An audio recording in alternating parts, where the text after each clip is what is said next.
Após ser censurado pela Igreja Católica e sem ter uma transmissão oficial, o padre Júlio Lancelotti comoveu a sociedade e lotou uma missa em prol dos mais pobres e miseráveis. Quem vai contar essa história pra gente é o Pedro Zambarda aqui no Plantão no Meteoro.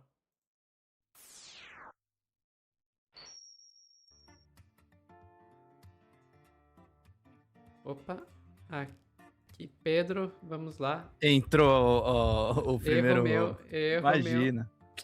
Tranquilo, Sofia. Dá até um charme pro corte. Sofia, esse é um assunto assim que mobiliza o nosso campo e mobiliza de uma maneira muito justa, sobretudo nesse período de Natal e de final de ano, porque é um período, sobretudo, que o trabalho do padre Júlio Lancelotti é indispensável o tempo inteiro. Mas nesse período do ano ele faz um trabalho importantíssimo com a Pastoral do Povo. E por decisão do arcebispo de São Paulo, Dom Odilo, ele foi censurado. A gente falou sobre isso na semana passada. E teve uma consequência, Sofia, que assim, não teve transmissão oficial porque ele tá proibido, né, por determinação do arcebispo. Mas uma transmissão pirata foi feita e assim, lotou a missa com uma manifestação muito bonita do Padre Júlio. E aí eu vou ler a declaração dele também oficial numa matéria da Agência Brasil, depois vou trazer também a cobertura do Globo, e também um trecho do Meteoro Repórter, que eu acompanhei com o Thiago Sumo, lá do DCM, que está entrevistando as pessoas que estão acompanhando, inclusive até o próprio Padre Júlio. Vamos ver juntos. Não desista. Caminhe sempre seguindo Jesus. Eu não quero ser exemplo para ninguém. Só quero ser irmão de todos vocês. Especialmente irmãos dos mais pobres, dos abandonados. Se amar os pobres incomoda, amemos até o fim.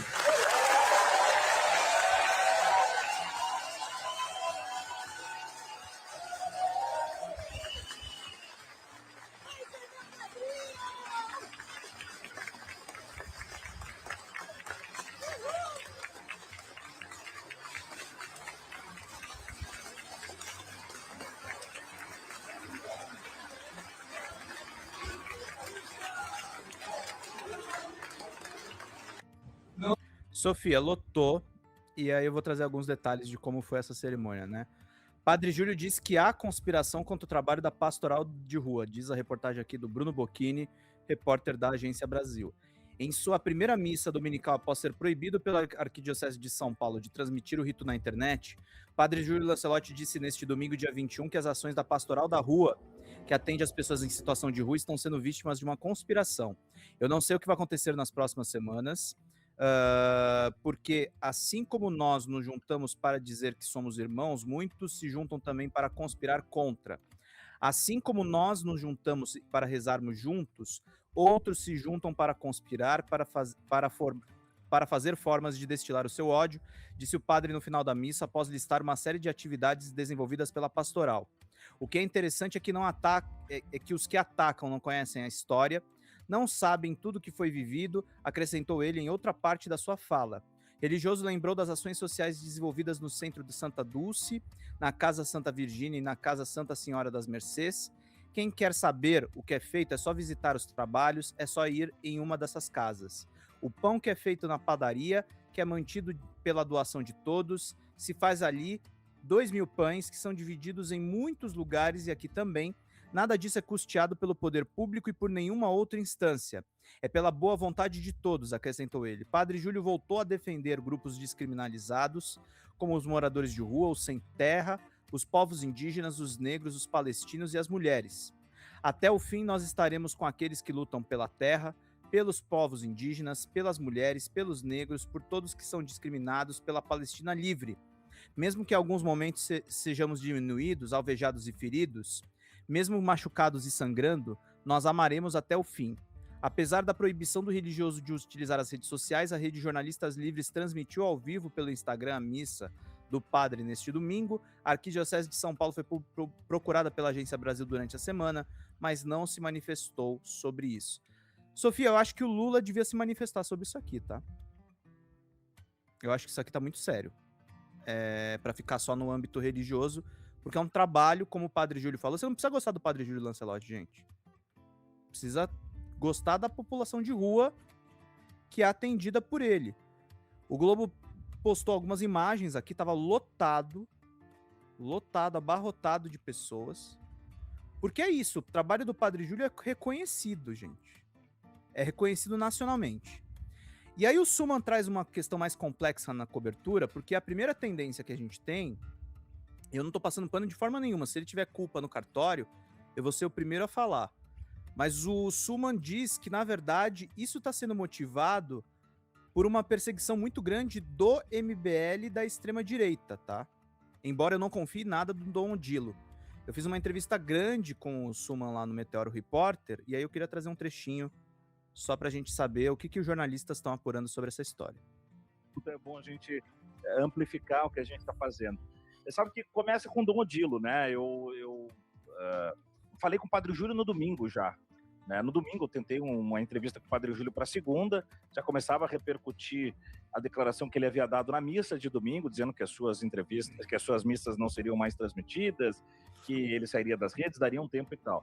E o Padre Júlio me disse, olha, acho que não é o momento, assim, e deixou claro, se a orientação era para que ele se afastasse, vamos dizer assim, da mídia, né? Ele dá uma entrevista sobre isso, só esquentaria a situação. Mas segunda-feira isso foi ganhando muito mais caldo, né?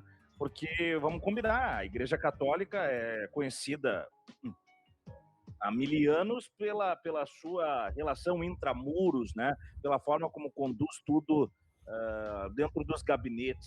Só que quando se trata de um personagem que ele é muito popular e que é uma decisão que impacta diretamente não só nos fiéis, mas na sociedade, pelo agente político que essa coisa precisa de uma explicação um pouco mais satisfatória, né? Então eu procurei Dom Odilo, ainda na segunda pela manhã, enquanto estava no ar no DCM. O Dom Odilo, ele não me atendeu eu não fiquei satisfeito com as respostas dele, mas foi o suficiente para a gente chegar a algumas conclusões, né? Primeiro ele me disse, eu não acho prudente que eu fale com você agora. Aí eu insisti, expliquei para ele a importância dele falar, ele disse, olha, vou dizer uma coisa, o papo com o Padre Júlio foi um papo de bispo para padre, ou seja, é nosso, né? Depois ele diz, saiba que é para o bem dele. E foi a manchete, né? É para o bem dele.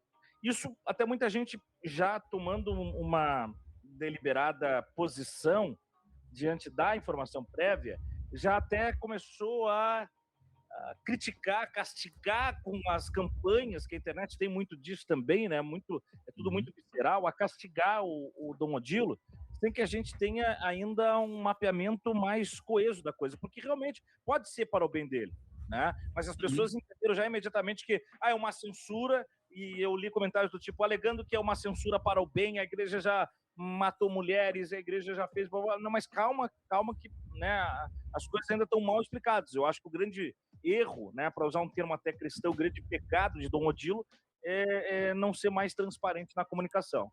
Eu insisto perguntando, né, sobre uma outra informação que se dava como certo já, de que o Padre Júlio seria deslocado da paróquia de São Miguel, que ele há muito tempo, né, atua lá na Moca, e ele me negou. Ele disse, não, o próprio Padre Júlio já está com essa informação, já publicou, inclusive, uma nota, ele fica na paróquia, isso aí, né, está sacramentado. Durante o mesmo dia, Pedro, eu consultei algumas fontes, jornalistas, especialistas em teologia, algumas fontes ligadas ao Padre Júlio e também ao Dom Odilo, e eu fui fazer alguns levantamentos de que de fato, o Dom Odilo, ele está tentando, entre aspas, proteger o Padre Júlio, e essa é uma versão agora que o Toninho Calunga traz, inclusive, né? Ele deu essa entrevista na Folha de São Paulo. Toninho Calunga é um cara ligado ao PT, tá, gente? Não é... O Dom Odilo tem ligação com a direita, mas esse Toninho Calunga falou para a Folha isso que o Suma vai falar. Por que eu digo entre aspas? Porque eu não sei se isso é o suficiente para proteger. Porque o Padre Júlio está vulnerável com uma campanha difamatória da qual o MBL tem autorizado muito. O MBL não é o único vetor de desgaste do Padre Júlio, mas ele é o principal vetor, né? Só que há um rodízio. Você lembra que Mamãe Falei passou uma vez de carro pelo Padre Júlio, de moto, ameaçando o Padre Júlio, fez até, ele fez Na Cracolândia. na Cracolândia, né? Ameaçando de morte, né? Aí depois a gente vê que Rubinho Nunes foi para cima de Padre Júlio, tentou CPI, essas coisas não ficaram. Mas tem esse garoto, ele é jovem, ele se apresenta como um influenciador católico, mas ele é ligado ao MBL, o Miguel Kazan, tá? Ele mesmo se apresenta como um integrante do MBL, ele é pernambucano, ele tem mais de 100 mil, tem 101 mil seguidores, e ele tem engordado a sua representação, a sua relevância nas redes, nessa narrativa contra o Padre Júlio. Ele tá... E aí, Sofia, só para terminar aqui o corte, assistam a entrevista na íntegra, tá bem bacana. Eu fiz provocações ao Suman sobre o Dom Odilo. Eu não engulo totalmente a história que o Dom Odilo goste do Padre Júlio, mas o que ele explica faz sentido, porque, Sofia, além desse influenciador, o Kazan, que de fato tal, ele sobrevive se inflando através de ataques ao Padre Júlio Lancelotti. O partido Missão tá todo integrado para fazer esses ataques. Eu vi diferentes pessoas fazendo isso. Então, que existe uma articulação por parte do MBL por trás do que está perseguindo o Padre Júlio, isso é óbvio, é evidente, nós mesmos já trouxemos isso aqui no plantão várias vezes, né? Agora, ok, não vai crucificar o cara antes de saber exatamente o que está acontecendo, tá certo. Mas não dá pra tá confiar, certo. né? Mas não, eu acho que o Suman tava sendo ali. Ele tá em posição melhor do que a gente pra opinar, afinal de contas, ele tá em contato direto com o Odilo. Mas que eu acho que ele tá sendo muito benevolente, tá. Tá dando assim, tipo, benefício da dúvida, mas assim, tipo, bem, sabe? Porque o fato de que tenha. De que existe uma perseguição por trás do MBL. Que existe uma perseguição do MBL por trás disso, não significa que essa seja a melhor maneira de lidar com essa situação. Muito pelo contrário, eu acho que tirar o holofote... Gente, o Padre Júlio é uma pessoa pública. E se tem uma coisa que eu já aprendi na minha carreira como comunicador, é que pessoas públicas, a melhor forma de se proteger é debaixo de um holofote. Sim. Você pegar e tirar o veículo de comunicação de uma pessoa pública é a pior coisa que você pode fazer para protegê-la. Eu não vejo como que o Padre Júlio Lancelotti, sem redes sociais e sem missa ao vivo, está mais protegido do que quando ele tinha isso. Porque, tendo isso, ele pode denunciar os ataques. E isso é o suficiente para segurar um pouco os ataques, saber que isso pode ser denunciado, saber que isso vai ser visto. Você esconde a pessoa, você está criando uma situação que permite esses ataques se tornarem mais intensos, porque tirou o olho do público de cima disso. Então, assim, se as intenções do cardeal são boas... não tá funcionando muito. Não foi uma jogada muito inteligente. Eu só vou complexificar um pouco isso, porque, assim, objetivamente, o Suma me falou uma coisa que, assim, até faz sentido, Sofia. É o seguinte, a sabotagem ao Padre Júlio, a do MBL, é o vetor dos ataques. Mas, na verdade, o que eles dizem, o que o Dom Odilo diz pro Suman, é que existem pessoas que estão deixando o padre vulnerável dentro da paróquia onde ele está. Daí, duas hipóteses. Ou realmente ele tá protegendo do jeito dele, ou ele tá tentando também dar essa desculpa para não azedar de vez a relação com o Padre Júlio Lancelotti, porque ele não foi trocado de paróquia ainda. Essa informação não é verdade, o que o Suman tá falando. Ele não foi tirado da moca Não, onde não ele foi tá. tirado, isso é fato. Então ele lança essa desculpa na imprensa também para tentar azeitar um pouco a relação. E de fato existem aí os ataques, entendeu? Eu acho que é nisso que eu acho que eu defendo um pouco a cobertura do Suman, não no sentido de defender o Dom Odilo, tá? Ele é o cara que tava com a farinata do Dória. Não tenho o menor interesse em defender ele. Acho que ele só faz mesmo pelo mal, mas tem assim alguma coisa, e assim, volto a dizer, e eu concordo com você, não pode ser tirando o Padre Júlio, volto a dizer, eu acho que tem que ter uma interferência de fora da Igreja Católica, porque isso não é mais um assunto da religião.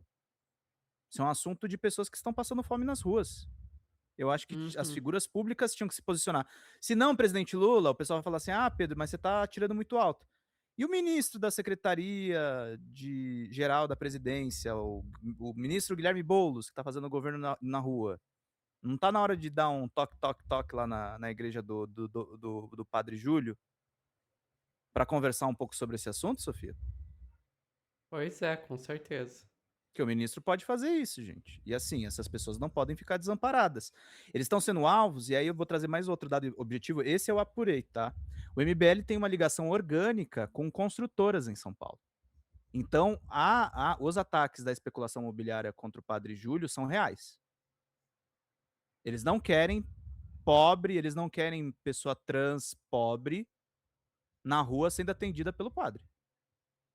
Isso é claro, isso é objetivo. Eu tenho comprovação de documento disso aí. Que eles entraram, inclusive, no conselho curador do Parque do Ibirapuera, o MBL. É isso, Sophie. Perfeito. Ficamos por aqui, Pedro? Ficamos por aqui, Sofia. Pessoal que está assistindo ao vivo, não saiam daí que a gente já volta com mais notícias aqui no Plantão do Meteoro.